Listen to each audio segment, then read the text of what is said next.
Welcome, everybody. My name is Linda. It's the Importance of Working All 12 Steps workshop. Your co-leader today is Beverly. Please help us open the meeting with the Serenity Prayer. God, grant me the serenity to accept the things I cannot change, the courage to change the things I can, and the wisdom to know the difference. For today's workshop, we're going to be talking about Step 11. In my literature, I have the 12 and 12, I have the Big Book, and I also have the OA 12 and 12 workbooks. Beverly has Voices of Recovery. There'll be time at the end of the workshop for sharing, so we encourage you to share after you hear the two speakers.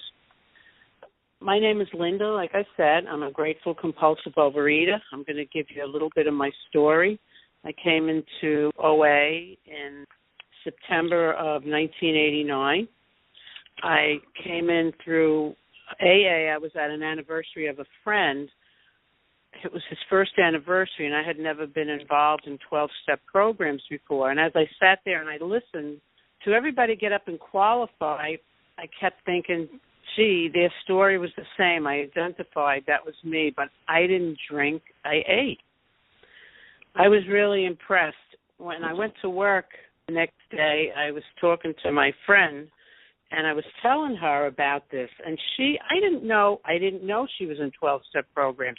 So I was telling her about this, and I was all excited. And I said, I wish there was a place that I could go because I eat. And she said, there is. And she told me she was in Overeaters Anonymous. She was dabbling in it.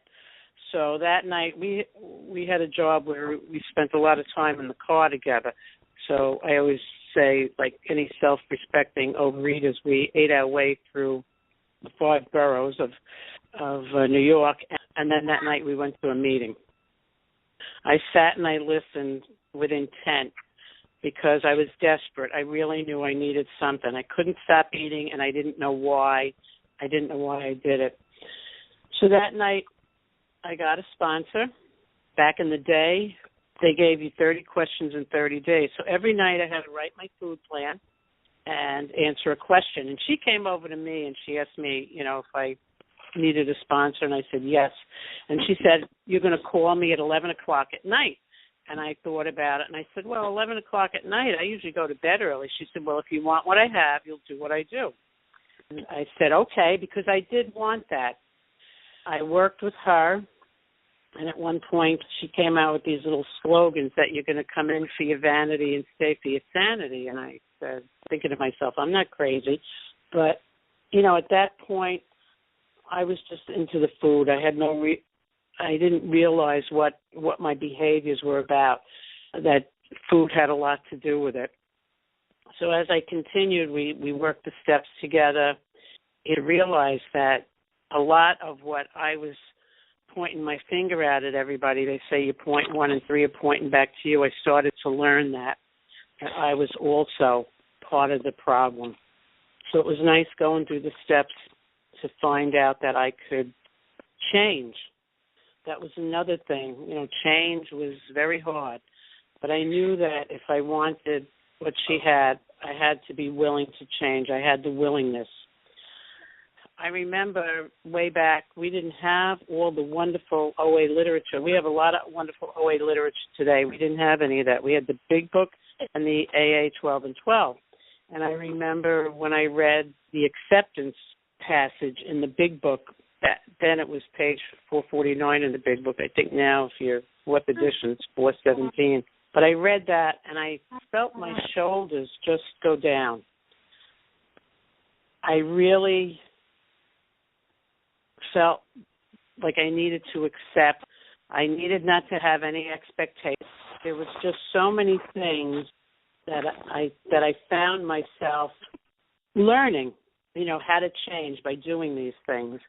So I continued on. My journey continues on, but through the journey, I learned to deal with all my disappointments, my anger, my resentment. I learned how to deal with all that without food. So anyway, for the last 26 years, I've been working my program, and I like to say I'm living in the steps and traditions because I do. I have to live in the steps and traditions to get along with the people, to, not to have my anger and resentment. And really, there have been a lot of things in my life that have happened that I would have ate over. And now, because of program, I don't have to eat over it anymore. My husband died 3 years ago, and that was the biggest blow. That was the biggest fear I had. And, we have a lot of fears. I have a lot of fears, and that program sustained me. My steps, my traditions, my belief in my higher power that he was going to carry me through. Step 11 helped a lot, prayer and meditation. I always had my religion, but prayer and meditation for me prayer was talking to God, and meditation was quieting my mind so that I could hear my HP. A lot of times I couldn't do that. I couldn't clear my mind. I couldn't quiet my mind. In the beginning, I didn't know what that was about, the discipline of prayer and meditation. They had all kinds of cute slogans for Step 11, pray until something happens. It said push, which meant pray until something happens. The best one that worked for me was, if you worry, don't pray, and if you pray, don't worry. And I used to think about that all the time because I would worry a lot about what was going to happen in the future, what happened in the past. And I learned to live in the present, learned to take that to heart, that if I prayed about things and had faith in my HP, I didn't have to worry about it.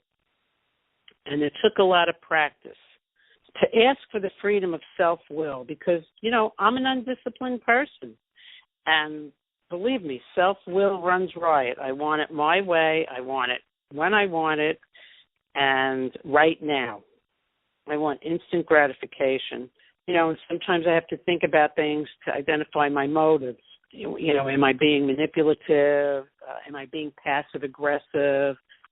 Step 11, of course, helps with that because in the big book, I have it highlighted.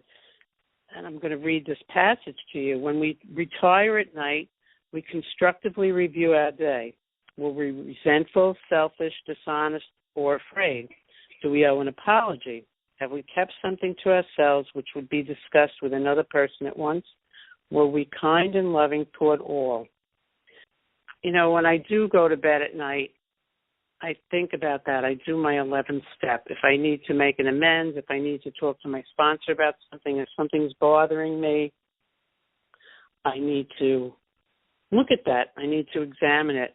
And a lot of times I might need to write about it. I do talk to God a lot, and I do thank God a lot, and I think that's part of prayer and meditation. Years ago, I didn't see the beauty in things. I, was head on into my day, not noticing what was going on around me. If there was a tree there, if there was a bird there, if there was something beautiful, something that my higher power put in front of me to notice, I never noticed it. So today I like to pause and look at these things, look at a tree, look at a bird, notice that. And for me, it's a peaceful feeling. I've also, with Step 11, I've become familiar with pausing. They say to pause if you're agitated, if you're doubtful, and ask HP for the next right thought or action. And sometimes I have to do that. When I'm in a conversation with a person and I need to stop a minute, if I'm ready to lash out or whatever, I have to stop and think about it, pause and reflect. Is this what I really want to say? And that works. It really helps me to think about what I'm doing. I love having the spiritual freedom. Before I had my religion, but I wasn't spiritual. And now this just gives me a great pleasure to develop a conscious contact with my higher power. In the morning when I get up, I'm in bed, and when I open my eyes, I say, thank you, God. And whatever it's for, just for the day, just for waking up, because I know how fragile life is, that something can happen. I'm at an age now with, things are happening to my friends. Like I said, my husband passed away. So I'm thankful for every day that I wake up. I have no aches and pains, and things are okay. So I'm very thankful for that. And I have my action plan for the day. I consider that. I do think about it. I put it down on paper.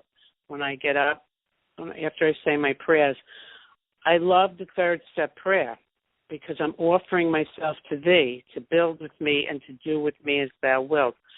Relieve me of the bondage of self. I don't want to be driven by self-will. I want to be doing God's will, not my will. So I say that every day. A lot of times I stop and I think about, thy will, not mine, be done. I think that I use it a lot more now. I'm in program a long time. I use that a lot more now to overcome my fears, my resentments, negative feelings. I try to stay in the positive. Prayer and meditation helps to put me in that space. I was talking to somebody, and they always say, I know you might hear this from your sponsor, pray about it, pray about it, pray about it. And, before, the person that I wanted an answer right away. I wanted it now. But sometimes it takes a few days, and a decision might come, and you might have to speak to your sponsor about it or another person to see if that's the right thing for you to do. And that came up this weekend for me, and I had some people to talk to. So that prayer and meditation always helps me to give me some clarity around the situation. Sometimes I have to write about it. Sometimes I have to talk about it. I also have a God box. We used to talk about writing and burning. And sometimes I do write letters. I know a lot of my journals I will burn after a while because there's things in there that I don't want people to see, resentments, things about people. So I have done that too. It's just another way of getting rid of. There's different ways. I know we went to a retreat and we wrote on a leaf and we threw it in the river. So there are all kinds of ways that you can practice that. The last thing I'm going to leave you with, I had this situation. I was really upset about it, but I did pray and meditate because I had a resentment over this person that had called me, and what I did was I prayed and meditated about it before I called them. We wound up speaking for an hour in such a loving way about everything and just crying about things that happened that we were able to talk about. So for me, prayer and meditation is very important. So I will stop now. Thank you for listening. Thank you for letting me share. We have a few announcements. Just to remind you, this workshop is being recorded and will be posted on the OA website podcast page, as well as other podcast feeds like iTunes. If you speak, it is considered implied consent to have your voice and your share recorded and posted. To preserve your anonymity, please use your first name or a fictitious name when you share. In accordance with Tradition 6 and 10, please refer only to OA-approved literature when you share. According to our 7th tradition, we are self-supporting through our own contributions. Even though this virtual meeting we still have expenses for the website and uploading the podcast. Please use special workshop meeting number 82278 when making your contribution. You could go to www.oa.org and click on contributions, or you may send your contributions to the World Service Office, Post Office Box 44020. Again, that's 44020, Rio Rancho, New Mexico, 87174. Thank you for helping us to carry the message. And now I will introduce our second speaker, Beverly. Thank you. My name is Beverly, and I'm a compulsive overeater. And I'm grateful to be here today and to be abstinent today. I'll take just 5 minutes or so to talk about my story. And I came to OA 21 years ago. I guess you could say I was pretty much a mess physically, emotionally, and spiritually. Physically, my life was all about food and anger. If I wasn't eating, I was sleeping, and if I wasn't sleeping, I was yelling at someone. Every day, I swore off all of that, and every day by probably 9 a.m., I was off and running again. With the food and with those behaviors, it was like once I ate one bite, it was like a light switch. I was either on or off, and mostly on. I was 100 pounds overweight. Emotionally, my life was a crisis. I was drawn to people who were also in crisis and spent a lot of time trying to fix their lives because mine seemed to be pretty much beyond me. And the emotions I experienced were basically I was angry, I was guilty, I hated myself, I knew I wasn't living well, and I had no idea how to change that. I would set myself up with systems and diets and sort of things, tasks to modify my behaviors, and I seemed to be completely incapable of doing that. I didn't have a filter, so if I saw it, you got to hear it, whether it was nice or not, and generally it wasn't very nice. I couldn't figure it out. It was logic didn't apply to either my food or any of my behaviors. I'm not a stupid person, but I ended up feeling like I must be very stupid because something as simple as eating less or, being nice was so beyond me.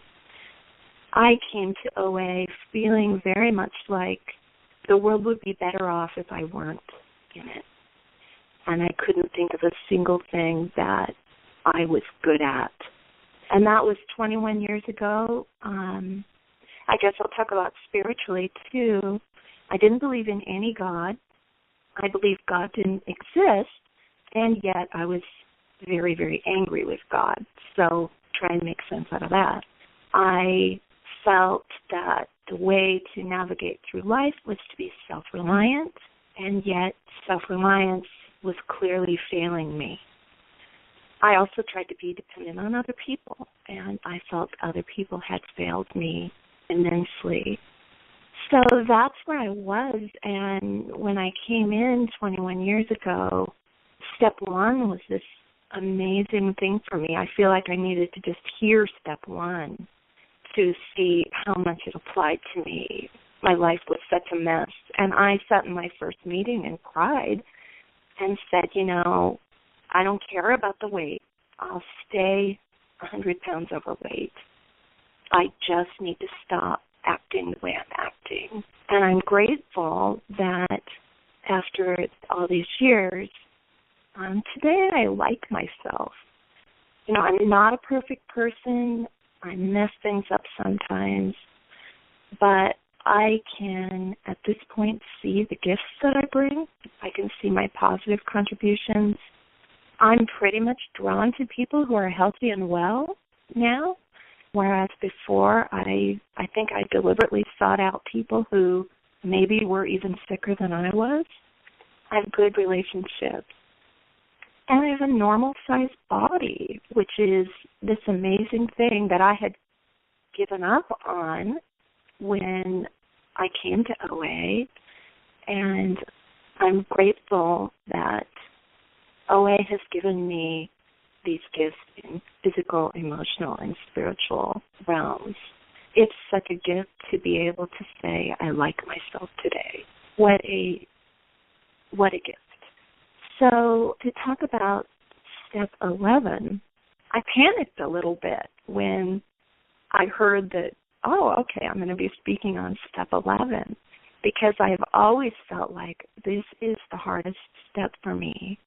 It's been a long time coming, and pretty much what goes through my head with step 11 is generally a belief that you all are probably much more spiritual than I am and doing a much better job at prayer and meditation than I am. But what I have learned is that when I am asked to share my experience, strength, and hope on a topic, and I really get to looking into it, it's always a growth experience for me. So, I'll say in advance that I get a B in program. I cannot search for the gold star. That's a character defect for me. So I'm getting a B in meditation, or sometimes maybe even a C. But in our 12 and 12, it says the only way to do meditation wrong is to not do it at all. So I'll share my experience. Prayer is easier for me, and I think it's easier for me because I can put it in such tangible forms, and I've always liked things that are very concrete and tangible. When I sit down and I write letters to God, that's very tangible. It gets the things out of my head and is basically the action for me of handing them to God and saying, I don't know what to do with all of this. In our Voice of Recovery, December 4th, the quote, it says, prayer changes things. I'm very clear about that. That is incredibly true for me. I don't know why prayer works. I just know that it does. I started praying before I had any concept of what it was I might be praying to, because I just observed that something happened in me and for me when I prayed. It became not so important to me to define what is it I'm praying to. That drove me crazy for years, and I decided I don't need to know what it is I'm praying to. I just need to know that when I pray, things get better. I often pray out loud in my car because I find myself alone in my car a lot. The radio goes off, and I start talking to God. When I am agitated about something, I send up quick prayers, just those in the moment, and it often sounds like, God, get in my head. I'm agitated, and I know that when I'm in that place, my self-will has a tendency to take over. So, God, get in my head, change my thinking, give me guidance. Another type of prayer I do is what I call pocket prayers, where I will write something on a small scrap of paper and put it in my pocket and just carry it around for a few days. It might, I guess that crosses over with meditation, because it might be a single word or a concept or a full written out prayer that I want to continue to be reminded of. And so when I touch that piece of paper, and it's amazing how many times I stick my hand in my pocket during the day, that's my opportunity to send up another prayer. I've done prayers in crayon in my car. When my kids were little, I was in my car one day, I grabbed a scrap of paper off the floor and a crayon and just sent up a one-word prayer, and it was even a swear word, and it worked. I felt better. My prayers have worked even angry. I felt some anxiety about speaking on this podcast, so my prayer then was, God, let me be useful, and it's calming. Another way that I pray is taking program actions. I consider going to a meeting to be a prayer, calling my sponsor, doing a service, even if I don't want to do it in that moment. These are all actions that I can take that are basically asking God to get in my head. And, for me, one of the best times to go to a meeting is when I'm not feeling the greatest, and meetings change me. Meetings change my thinking and put me in a different place. I'll switch gears now and talk about meditation, which is much, much harder for me. And I'm guessing it's because it's not tangible. That's part of it. The other reason is my head is not a quiet place. In Voices of Recovery, July 16th, I love this reading. It basically talks about two parts. And when it talks about prayer, it says, first, I clear my mind of all the clutter. And I have a lot of clutter in my head. At any given moment, there's the hamster wheel of, what if this, what if that? I'm anxious about this. I'm scared about, whatever. And prayer is my way of clearing all that clutter out. And then the second part of the reading is, then I quiet my heart and I am free to listen to what God would have to say to me. And that's meditation. I love that the two go hand in hand. First clear, then listen. Prayer and meditation. Many of our readings, if you look at up step 11 in an index, talk about meditation in the context of us needing to get quiet, us needing to get still.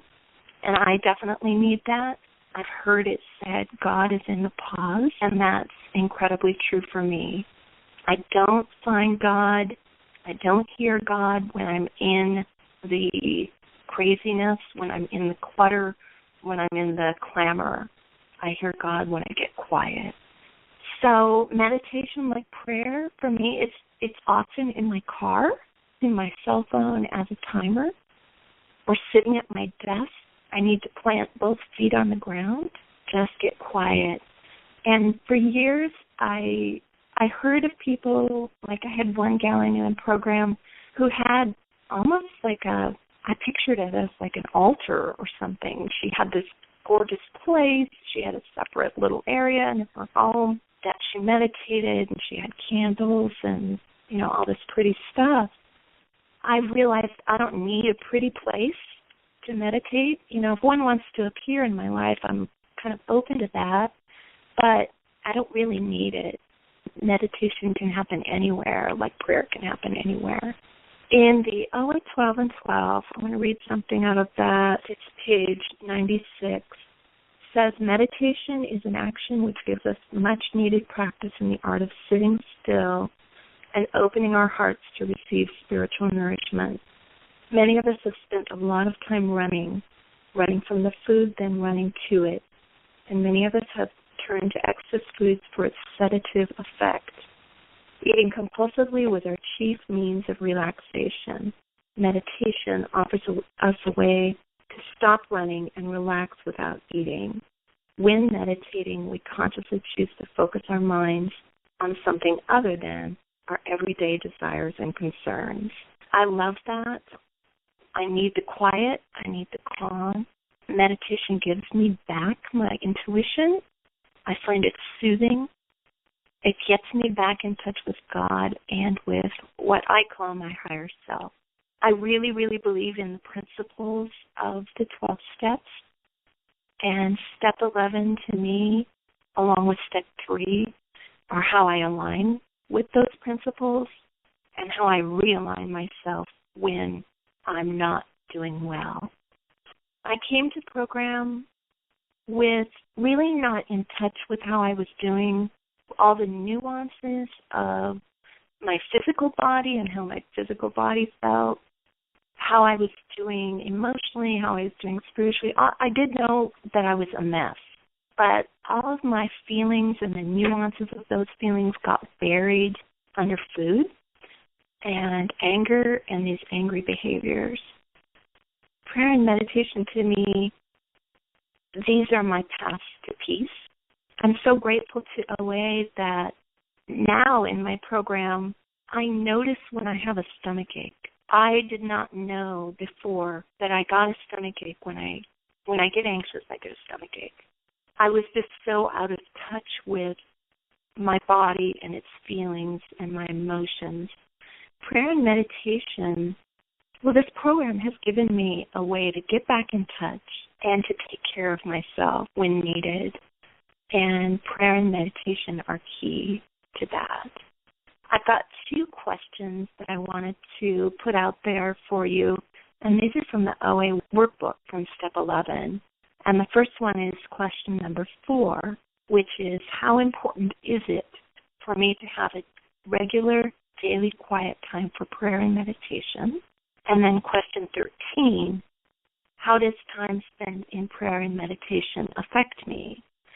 And on that second question, if you don't know, and for a long time I didn't know, try it and see what happens. What happens when I pray? How did I feel before? How do I feel afterward? What happens when I meditate? Before and after? What's the difference? And I think I'm very concrete. I tend to do things that make me feel better these days. Thank you for the opportunity to talk on this topic, and with that, I'll close. Thank you, Beverly. I just want to remind everybody that this workshop is being recorded and will be posted on the OA website podcast page. Again, if you speak, it's considered implied consent to have your voice and your share recorded and posted. To preserve your anonymity, please use only your first name or a fictitious name when you share. In accordance with Traditions 6 and 10, please refer to OA-approved literature when you share. Hi, this is Barbara B. in Florida, grateful recovering food addict. Hey, Barbara B. Hey, how are you? Good. I'm in the car. This isn't what I usually do when I'm driving, so I'll just be quick and say, usually I just listen. And thank you for your share. It was great, and I have a clear picture of who my higher power is, but I always like it when I hear people share who don't and who keep doing the disciplines anyway, the prayer and the conscious contact and the meditation, and they get results too, and it's great to hear. And as far as the question about how important is my quiet time, very, very important, very important start to the day. On the days when I have to skimp on it because I'm running late, I really notice a difference. And actually, I've been able to incorporate some quiet time when I get home at night as well, and that's helping me a lot. I find that actually my life is so busy at times, I actually crave that time apart with God, and I've been able to take a little more time off work now, and I have usually at least a couple of hours that I can spend outside with my higher power, maybe doing art, maybe just daydreaming, maybe praying.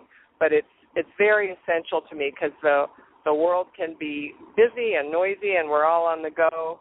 I just appreciate so much that there's always that quiet space available. So thank you for letting me share, and thanks for doing the workshop today. Thanks, Barbara. Hi, this is Stephanie. Could I tell an 11-step story? Sure. Thank you. Hi. Thanks, Linda and Beverly. I sure appreciate it. I have a sponsor who suggested to me, she was very directive about how she wanted me to pray and meditate. She gave me the opportunity to pick out a daily reader and to read that and then to write about it and then to have quiet time. And she suggested that I start with 15 minutes, which I don't know if many of you are like me, but in 15 minutes at the beginning of my recovery seemed like I was just going to vibrate out of my chair. But I did the 15 minutes, and there came a point at which I was having trouble managing my time, so I talked to my sponsor about it and asked if she had any suggestions. And her suggestion was that instead of 15 minutes quiet time, I take half an hour quiet time. And to me, that just seemed so crazy. It's like, wait, you don't understand. I need more time, not less time. And what I found was she was exactly right, that when I had that time to pause and slow down and to let my mind align with God, it made everything easier, and it made the sort of the busy work less important to me, so that I was able to prioritize things and be more effective in the way that I manage my life. So I'm really grateful for this step. Probably if it weren't sort of one of the steps that we're asked to do, if it was only a tool, this would be one that I would skimp on. My sponsor is very keen on making sure that I get quiet time with the God of my understanding. She doesn't tell me what I have to do in that time, but she makes sure that I carve out that period of time to get quiet and to get aligned with my higher power, and that's just been really important. It helps remind me of who's in charge, and it's not me. So thanks a lot for letting me share. Thank you, Stephanie. Hi, my name is Sally. Hi, Sally. Welcome. Self-11 is really important for me to build my trust in my higher power. I like a lot of the things that I heard today about being quiet and still It's really important to me. One of the things that I try to do is 5 minutes of just reading Voices of Recovery and then journaling about the page of the day, and that really helps me a lot to center in. And I feel like it's a form of meditation. Thank you. Thank you, Sally. Hi, my name is Sue. I'm calling from Michigan. Hi, Sue. Welcome. Thanks. I really appreciated especially what Beverly had to say about not feeling like she's the best at this step, because that's how I feel. That helps me know that it's okay to get started and to do it imperfectly at first. I did have an experience on Friday where I did feel like I made contact and I got some inspiration, and so that encourages me to continue to try to do it on a daily basis so that I can be inspired by the higher power's wisdom more often, because the higher power is definitely a lot wiser than I am. Thanks. Thank you. Okay, I'm just going to read the opinions expressed here today are those of individual OA members and do not represent OA as a whole. So I would like to close with the Serenity Prayer, if you'll join me. God, grant me the serenity to accept the things I cannot change, the courage to change the things I can, and the wisdom to know the difference.